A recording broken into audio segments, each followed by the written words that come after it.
दर्शकों, स्वागत है आपका विदिशा हलचल न्यूज में। मैं हूं कृष्णकांत सिंघारी। अब देखते हैं दिन भर की खास खबरें।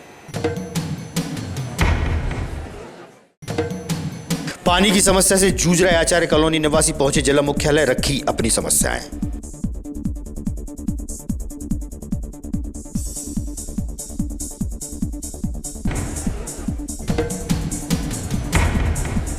नया वर्ष को लेकर पुलिस बल ने निकाला शहर की सड़कों पर फ्लैग मार्च। पुलिस कप्तान भी रहे शामिल।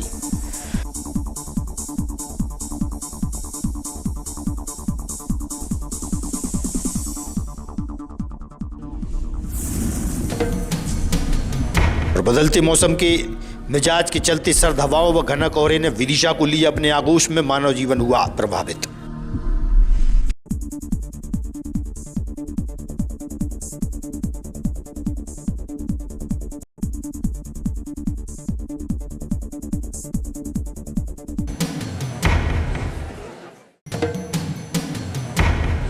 अब खबर विस्तार से। तमिलनाडु में संपन्न हुई हैंडबॉल प्रतियोगिता में विदिशा की स्नेह गौर ने सिल्वर मेडल जीता है। सोमवार को विदिशा पहुंचने पर रेलवे स्टेशन पर खिलाड़ियों के साथ अमित माझी ने स्वागत किया और उज्जवल भविष्य की शुभकामनाएं दी।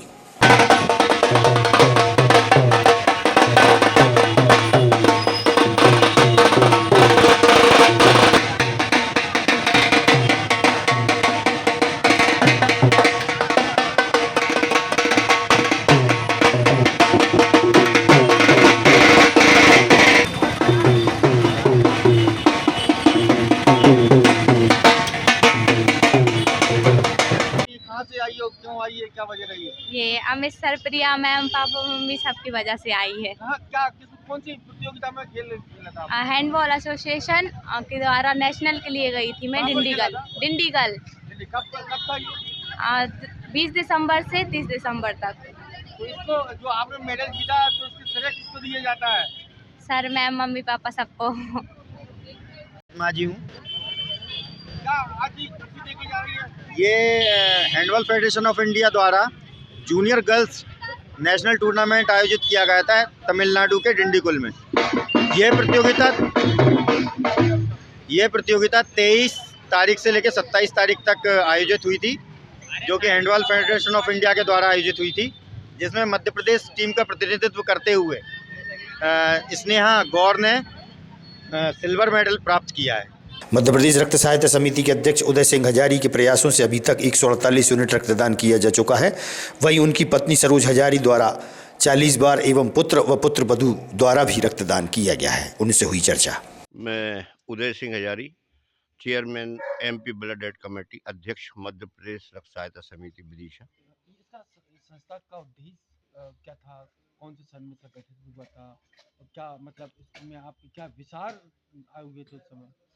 देखिए, क्या है कि ये हमने रक्तदान का कार्यक्रम जो है 1982 सबसे पहले मैंने रक्तदान किया था सागर के तिली अस्पताल में। और मैं गुरुकुल में मेरी शिक्षा दीक्षा हुई है। कक्षा 8वीं से लेकर कक्षा 11वीं तक मैंने खुरी गुरुकुल में पढ़ा है।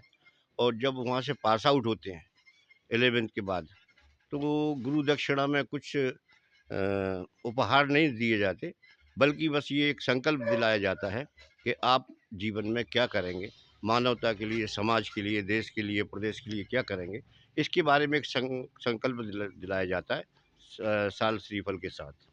और तो हमने इसी संकल्प के तहत जो हमारे अन्य मित्र थे, उन्होंने अब विभिन्न तरह के प्रकल्पों को किया।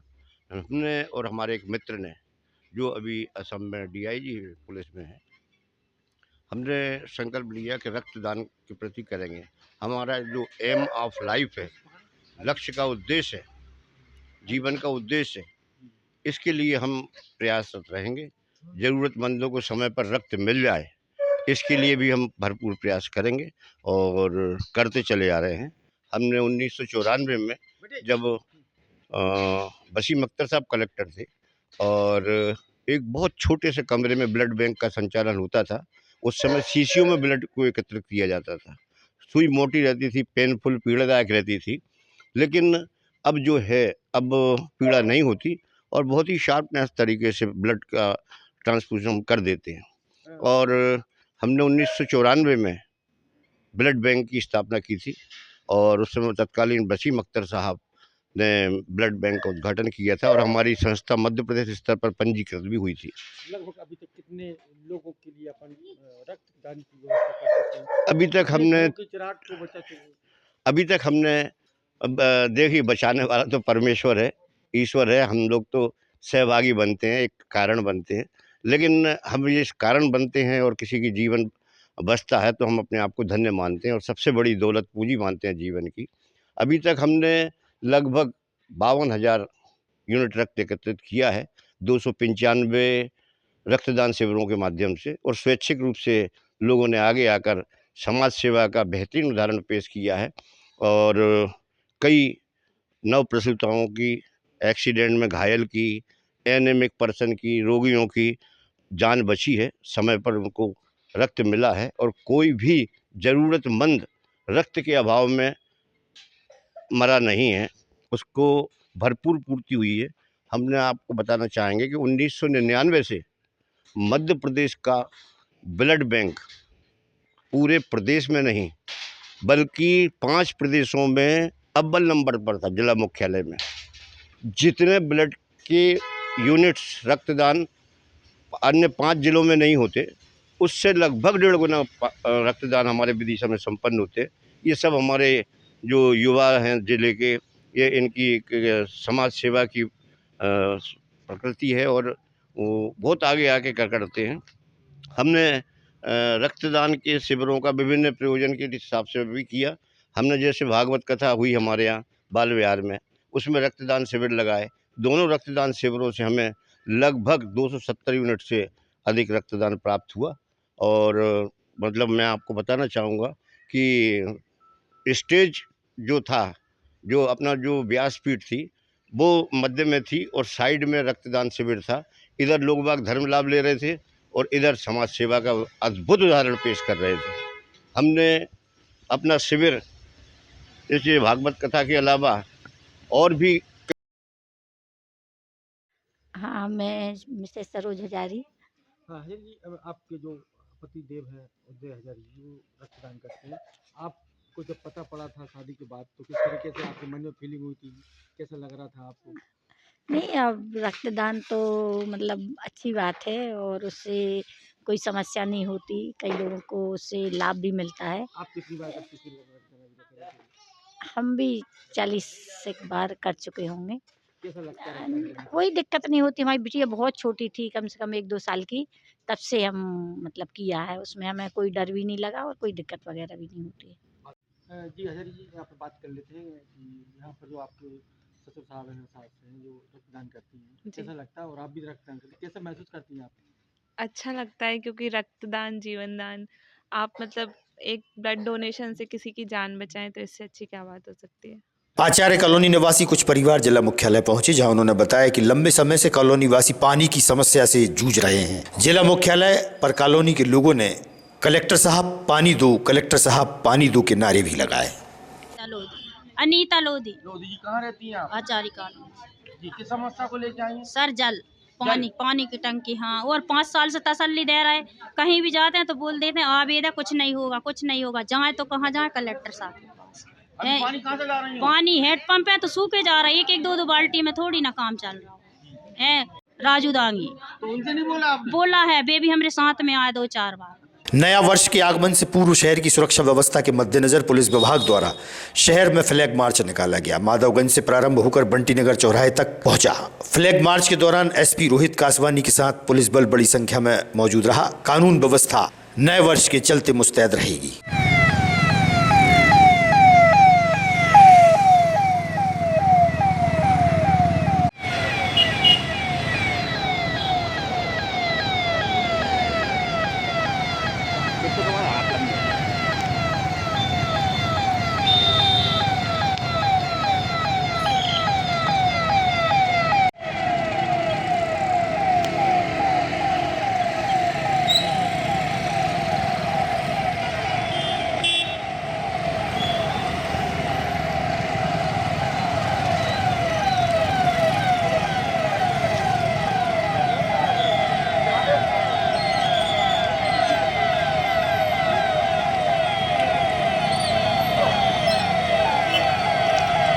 भूतपूर्व सैनिक कार्यलाल रघुवंशी को गुलाबगंज क्षेत्र में भूमि उपलब्ध कराई गई थी। उक्त भूमि पर क्षेत्रीय लोगों द्वारा जबरन कब्जा करने का मामला प्रकाश में आया है। भूतपूर्व सैनिक बहुउद्देशीय सामाजिक संगठन पदाधिकारी व कार्यकर्ताओं ने कलेक्टर से मुलाकात कर भूमि कब्जा मुक्त कराने की मांग की है और ज्ञापन भी सौंपा है।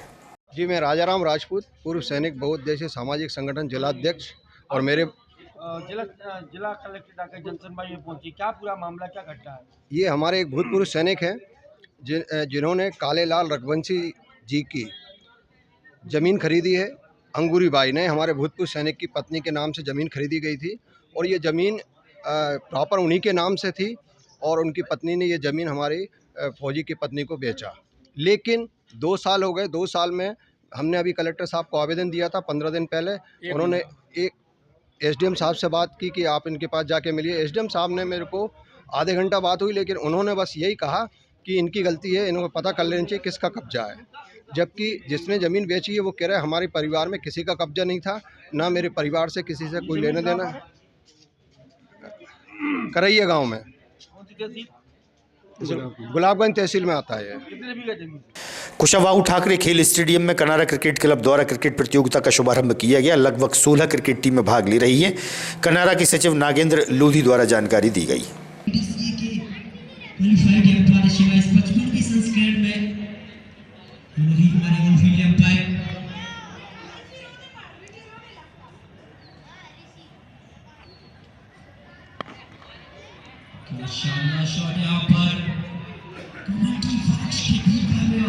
नागेंद्र लोधी, सचिव कनारा क्रिकेट क्लब। आज कुशावाहू ठाकरे पर जो टूर्नामेंट प्रारंभ हुआ इसमें किस तरीके की सुविधाएं और कौन कौन सी टीमें पधारी हैं? आज 55वीं कनारा क्रिकेट प्रतियोगिता का पहला मुकाबला खेला जा रहा है, जिसमें हमारे बीच बड़ौदा की टीम और जबलपुर डिवीज़न की टीम मैच खेल रही है, जो कल हमारे बीच आ गई थी। आज 28 तारीख को ये टूर्नामेंट शुरू होना था, पर बारिश के चलते ये टूर्नामेंट आज 31 तारीख से शुरू हो रहा है, जिसका उद्घाटन आज विदिशा एसपी केसवानी जी और नगर पालिका सीएम दुर्गेश ठाकुर जी व मेट्रो के जीएम रणवीर सिंह राजपूत जी द्वारा किया गया है। किस तरह की फैसिलिटी खिलाड़ियों को उपलब्ध कराई जा रही है? ए ग्रेड मैचों में जो फैसिलिटीज़ बीसीसीआई और एमपीसीए द्वारा प्रोवाइड की जाती है, उसी तरह की फैसिलिटीज़ हम लोग प्रोवाइड कर रहे हैं। होटल व्यवस्था है, भोजन की व्यवस्था है उसी तरह की, और बाकी विकेट है। एम्पायर इसमें डिवीज़न के कितनी टीम? 16 देश भर के 16 प्रोफेशनल्स क्लब की टीमें इस टूर्नामेंट में भाग की बात कर ले फर्स्ट प्राइज तो इसकी फर्स्ट प्राइज़ 1.5 लाख रुपए है, सेकंड प्राइज़ 1 लाख है और जो व्यक्तिगत पुरस्कार हैं वो अलग से हैं।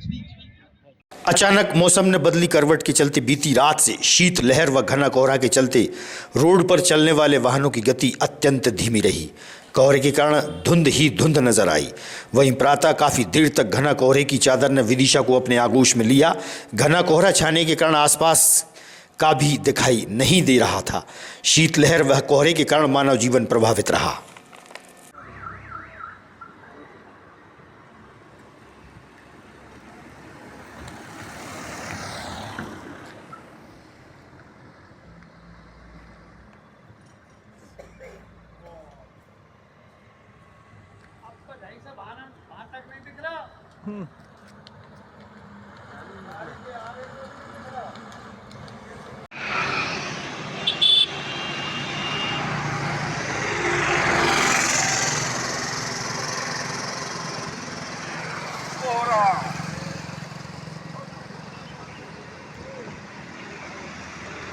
प्रत्येक मंगलवार को होने वाली जनसुनवाई के दौरान कलेक्टर रोशन सिंह की उपस्थिति में आवेदकों की समस्याओं को सुनकर निराकृत किया गया। इस मौके पर वरिष्ठ प्रशासनिक अधिकारी भी मौजूद रहे।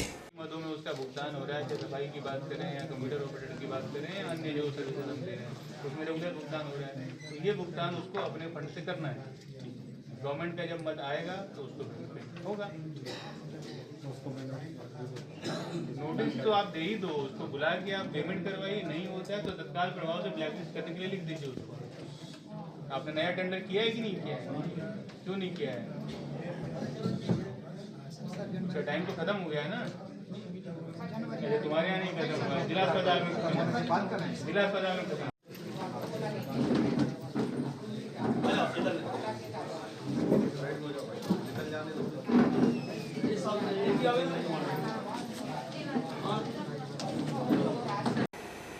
आज की खबरों को देते हैं पर विराम। आगामी खबरों के लिए आप देखते रहिएगा विदिशा न्यूज। रहिए अपडेट। नमस्कार।